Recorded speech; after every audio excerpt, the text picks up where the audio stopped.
Welcome කියලා පිළිගන්න ඔයගොල්ලෝ හැමෝම. අද අපි කතා කරන්න යන්නේ අපේ e-shop එකේ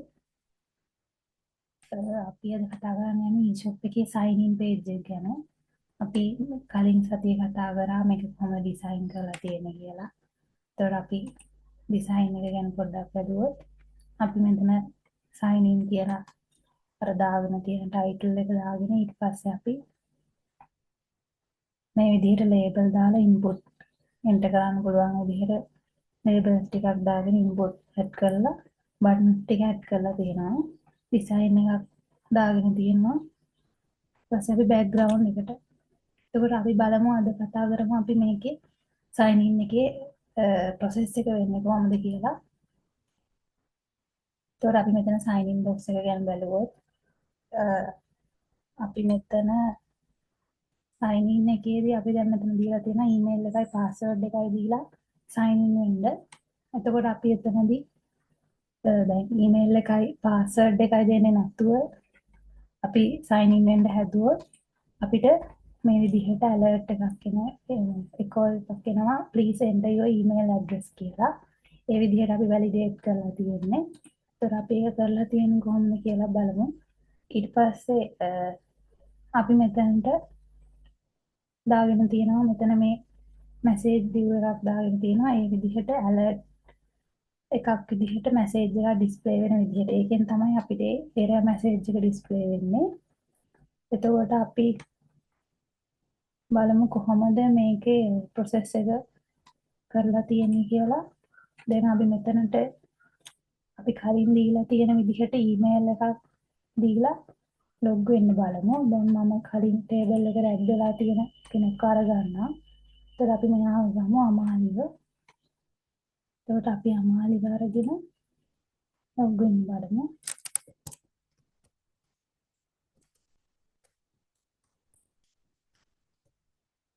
එයාගේ පාස්වර්ඩ් එක තියෙනවා 134.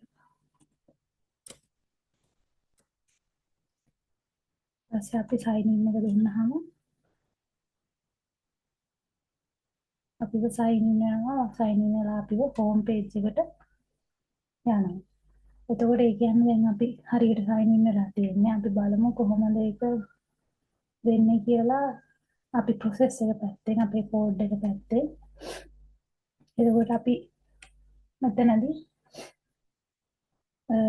කරලා තියෙනවා දැන් අපි PHP script එකක් දාගෙන තියෙනවා. PHP script එකක් දාගෙන අපි බලලා තියෙනවා අපි ඊට පස්සේ දැන්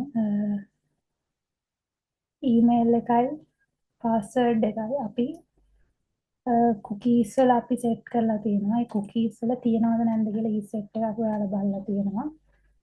ඊට අපි මෙතනදී ඊමේල් එකේ ඊමේල් මේවා එකේ ඊමේල් දාන ලේබල් එක දාලා ඉන්පුට් එකේදී අපි මෙතන ඊමේල් එකයි පාස්වර්ඩ් එකයි ඒ වැලියුස් ඇඩ් වෙන විදිහට අපි මෙතනදී දීලා ඒවට IDs දීලා දාලා තියෙනවා. ඊට පස්සේ අපි මෙතන on click එකක් දාලා තියෙනවා. forget password කියලා බටන් එකක් අපි එතන දාලා තියෙනවා. ඒකට ඊට පස්සේ sign in වෙන බටන් එකට අපි sign in කියලා on click එකක් දාලා තියෙනවා. ඊට පස්සේ අපි new to e-shop join now කියන එක ක්ලික් කරාම අපිට අපේ view එක change වෙන විදිහට අපි ඒක හදලා තියෙනවා. මොකද අපි කලින් බැලුව විදිහට sign in එකයි sign up එකයි දෙකම එක page එක හැදුවේ. ඒ හින්දා ඒක අර toggle එකක් දාලා ඒ හින්දා අපිට ඕන වෙලාවට view එක change වෙන විදිහට අපිට sign in එක නැත්නම් sign up එක ඕන වෙලාවට sign up එක ගන්න ඒ විදිහට තමයි අපි හදලා තියෙන්නේ. ඊට පස්සේ අපි බලමු කොහොමද මේකේ sign in එකේ අපි දැන් මෙතන sign in on click එකක් දාගෙන තියෙනවා. අපි බලමු මේකේ script එකට ගිහිල්ලා කොහොමද ඒකේ function එක මේවා කරලා තියෙන්නේ කියලා. ඒකට අපි sign in කියලා function එකක් හදාගෙන තියෙනවා. sign in කියලා function එකක් හදාගෙන ඊට පස්සේ අපි අර මේ පැත්තේ දාලා තිබ්බ අපි ID email වලට password වලට ඒ IDs ටික මෙතනින් අල්ලගෙන තියෙනවා. document.getelement by id එකක් දාලා ඒක email එකයි password එකයි ඒ විදිහට අපි remember me එක ගැන වෙනම කතා කරමු. variables දාලා ඒ values අල්ලගෙන තියෙනවා. ඊට පස්සේ අපි මෙතනදී data ටික server side එකට pass කරන form එකක් හදාගෙන ඊට පස්සේ ඒකට අර email password වල values ටික append කරලා තියෙනවා. ඊට පස්සේ අපි Ajax use කරලා තියෙනවා. ඊට පස්සේ XML HTTP request එකක් යවලා ඊට පස්සේ අපි ඒක request එකෙන් අපි post method එක හරහා sign in process.php එකට අපි අර අල්ලගත්තු values ටික යවලා තියෙනවා. ඊට පස්සේ අපි බලමු sign in process.php එකේ කොහොමද කරලා තියෙන්නේ කියලා. ඊට පස්සේ මෙතන අපි sign in process.php එකේ ඒකට අපි දාගෙන තියෙනවා sign in process.php එකේ අපි දාගෙන තියෙනවා මෙතන මුලින්ම PHP script එකක් දාගෙන අපි session එකක් start කරලා තියෙනවා. session එක start කරලා අපි connection.php එකේ include කරගෙන තියෙනවා. අපි කලින් සතිය හදාගත්ත අපි connection.php එකක් මේ ෆයිල් එක අපි එතකොට database එකත් එක්ක connect වෙන්න නම් අපිට connection.php ෆයිල් එක ඕනේ. අපි ඒක මෙතනට include කරනවා. ඊට පස්සේ include කරගෙන අපි එහා පැත්තෙන් අපිට අපි ගත්තු ඒ values ටික ඒ ටික මෙතනදී අපි post method එකෙන් යවපු values ටික අපි මෙතනදී $email $password කියලා variables වලින් අල්ලගෙන තියෙනවා. ඊට පස්සේ අපි බලනවා දැන් ඒ කියන්නේ අපේ අර ඒ email password fields දෙක empty ද කියලා අපි බලනවා. ඒක empty නම් ඒ කියන්නේ අපිට එන value එකක් එන්නේ නැත්නම් ඒක empty නම් එතකොට අපි echo කරන්න කියලා කියනවා please enter your email address කියලා. ඊට පස්සේ password එකේ එන value එක empty නම් ඒක please නැත්තම් එතකොට ඊට පස්සේ අපි දැන් ඒ කියන්නේ කවුරු හරි email එකකුයි password එක add කරනවා කියන්නේ ඒ add කරනවා නම් දැන් මෙතන sign in වෙන්න ඕන sign in වෙනවා කියලා කියන්නේ කලින් අපේ application එකට sign up වෙච්ච කෙනෙක් කියනවනේ. එතකොට අපි අපේ table එකේ යාළුවගේ අපේ database එකේ යාළුවගේ කලින් data තියෙනවා. ඒකට අපි බලනවා ඒ add කරන email එකයි password එකයි අපේ database එකේ තියෙන කෙනෙක්ද කියලා. ඒක බලන්න අපි මෙතන query එකක් use කරලා තියෙනවා. ඒක මෙතනදී අපි user කියලා තමයි අපේ ඒ table එක නම් කරලා තියෙන්නේ. ඒ table එකෙන් අපි බලනවා ඒකේ තියෙන email එක මේ මෙතනින් අපි ගන්න අපිට එන value email එකට එන value එකයි table එකේ තියෙන value එකයි සමානද password එකයි මේ එන password එකයි දෙක සමානද කියලා. එහෙම සමාන වෙනවා නම් කියන්නේ අපි අර ගන්නවා select කරලා අරගෙන ඊට පස්සේ ඒක අපි බලනවා එතනින් එන rows ගන්න. ඒ කියන්නේ email එකයි password එකටයි අදාළව අපිට user කෙනෙක්ගෙන් එන rows ගන්න එකයි නම් ඒ කියන්නේ අපි ඒ කියන්නේ දැන් කලින් sign up වෙච්ච කෙනා එක්කෙනෙක් විතරයි sign up වෙලා තියෙන්නේ ඒ email එකේ password එකෙන්. ඒ කියන්නේ එයා කලින් sign up වෙච්ච කෙනෙක්. ඒ කියන්නේ මේ දැන් sign up වෙන කෙනා sign in වෙන කෙනා කලින් sign up වෙච්ච කෙනෙක්. ඒ කියන්නේ එයා valid user කෙනෙක්. එතකොට එයා කියන්නේ එයාට මේකට log වෙන්න පුළුවන්.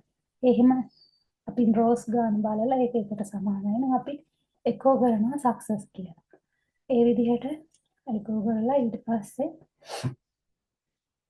අපි fetch soap එකක් දාගෙන ඊට පස්සේ අපි මෙතන success කියලා echo කරන්නේ එහෙම ඒ විදිහට ඒ කියන්නේ ඒ ඉන්න user කලින් sign up වෙලා ඉන්න user කෙනෙක් නම් මේ විදිහට rows ගන්න එකක් එනවා නම් විතරයි. එහෙම නැත්නම් අපි echo එකක් දෙනවා invalid username or password කියලා.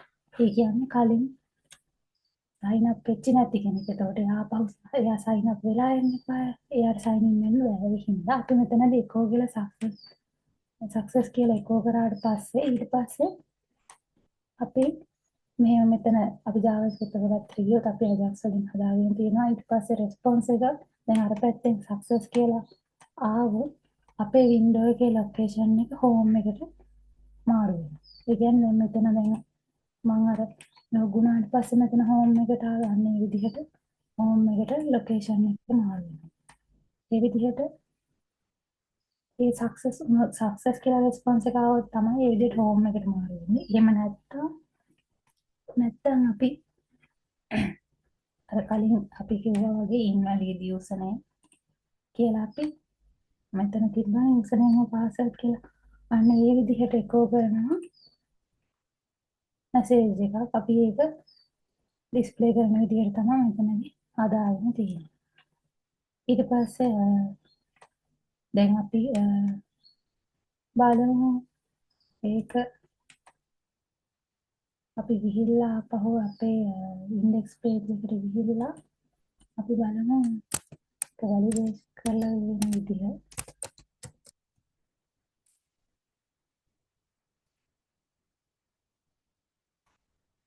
ඉතින් ඔල්රෙඩි account එකක් තියෙන කෙනෙක් නම් sign in වෙන්න පුළුවන්.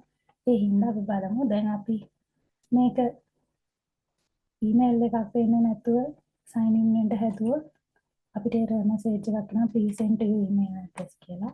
ඊපස්සේ අපි මේකට email එකක් දෙමු. අපි මෙතන කලින් log වෙලා නැති කෙනෙක්ගේ email එකක් දෙමු. කලින් දැන් මේගොල්ලෝ log වෙලා නේ මේගොල්ලෝගේ email එකක් අතු අපි වෙනම මොකක් හරි email එකක් දෙමු.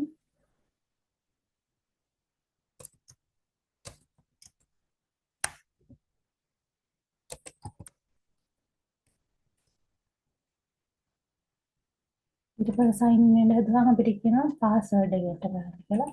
ඒ password එක මොකක් හරි වෙන්නේ.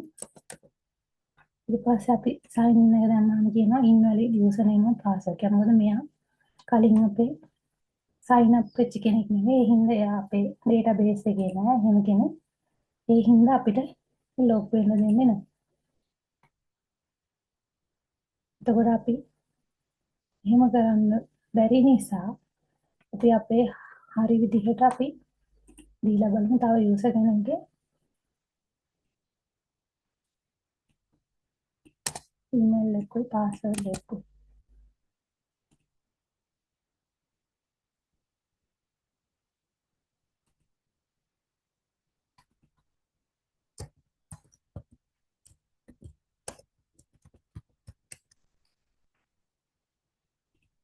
මමගේ email එකයි password එකයි දීලා බලමු.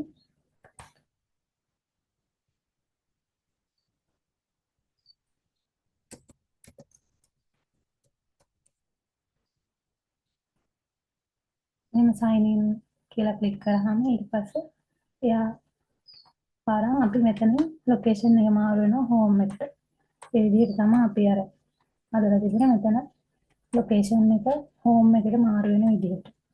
ඒ ඔය විදිහට තමයි අපේ e-shop එකේ